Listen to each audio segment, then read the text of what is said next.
Rent control has been barred in Illinois since 1997, but is once again under consideration here.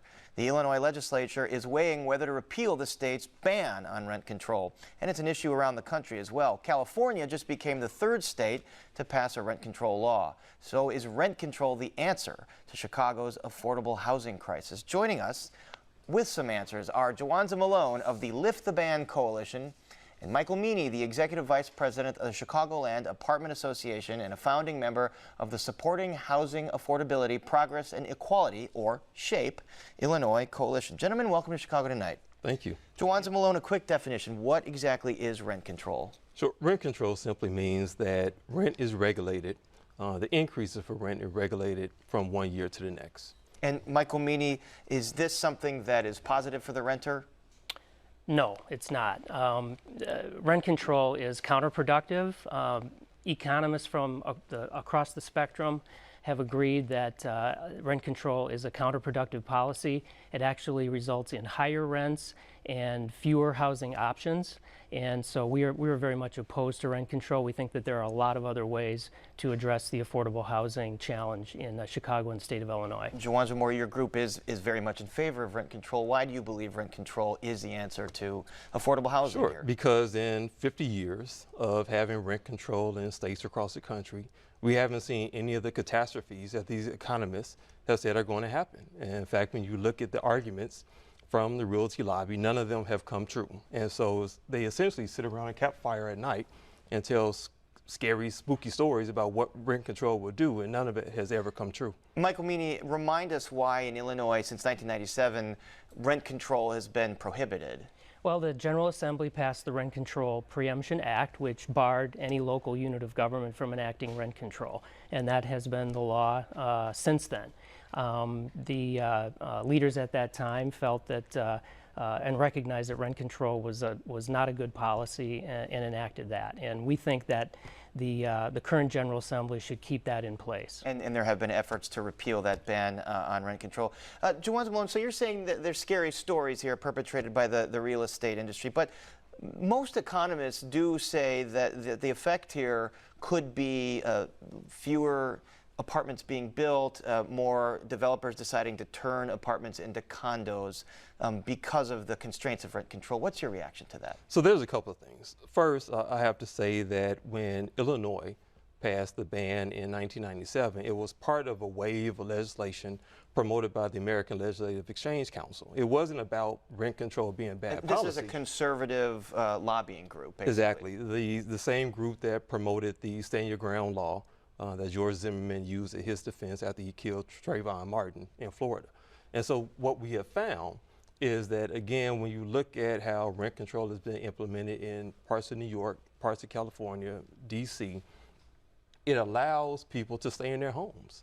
One of the most recent studies out of Stanford University, Rebecca Diamond and others authored it, found that rent control on average allowed people to stay in their homes for 20 years or more. That's exactly what we need. Michael Meany, there are places around the country. California just passed rent control. New York City's had it for a while. Oregon has had it. What has been the effect in the places that have had it for a while? Well, New York City and San Francisco, the two most high-profile locations that have rent control, also, coincidentally or not, have the highest rents in the country. So you could look back at history and make the conclusion that rent control really has not worked in those markets. In San Francisco in particular, a study came out in 2017 that showed that, again, as we mentioned before, it actually increased rents for those units that were not rent controlled 5% over and above the actual market rate. Given those statistics, why do you think California passed this law statewide then? Well, that's a good question.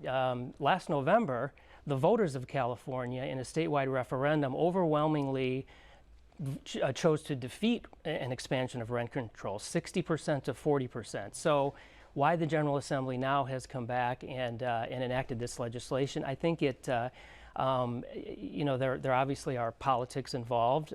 California is a much different state than Illinois. It's got the highest housing prices in the nation and has for a long time, and it's a result of their very short-sighted zoning policies that have gone back a number of years. The very policies that discourage density, and over time that's led to a severe shortage of housing, and so that's why I think they find Here's themselves. what Michael isn't saying while he's talking about these things that don't actually exist is the fact that the Realty Lobby has put a ton of money into politics. And what we're seeing is the Realty Lobby having a similar effect as the gun lobby in this country by thwarting legislation that is needed from being able to move forward. There's also the argument, though, that rent control could cause owners to neglect their apartments because of the financial constraints. They won't make the necessary upgrades, and that the conditions won't be great for the tenants. What about that?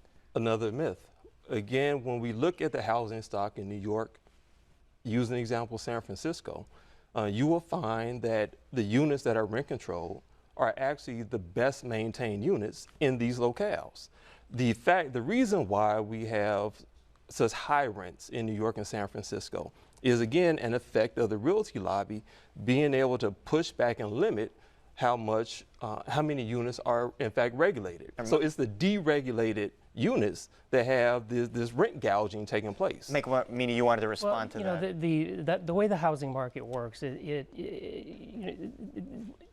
if you are not able to maintain your property in a successful way, it's going to cause deferred maintenance, and many owners are going to have to either walk away from the property or, again, as you mentioned, convert them to other uses. But that's not a result of rent control. We have properties in Chicago right now that would be considered slums. There's no rent control here, right? But it's because of people trying to extract as much wealth as they can from the properties and not reinvest. But the legislation calls for maintenance and upkeep. And your positions on this issue are very clear. So if you don't think rent control is a good idea, what is a better policy approach to the affordable housing crunch? We view this as a supply and demand issue. We need to build more housing, just like they need to in California and other markets. And we're supporting legislation that was introduced in Springfield last year. We're hoping that we can work on that and move it forward next year, that will provide property tax incentives for developers to build new housing and for existing owners to invest in their units. If they agree to offer them at an affordable rent level, they can achieve some property tax benefit. And it is, it will not cause a shift like some of the critics have said, because were it not for this legislation, those improvements and that new development would not occur. Jawanza Moore, so there's that legislation. What else is being considered in Springfield? So we have the two bills, the repeal and then also statewide implementation. But I have to say, Paris, there is no way we're going to build our way out of this problem.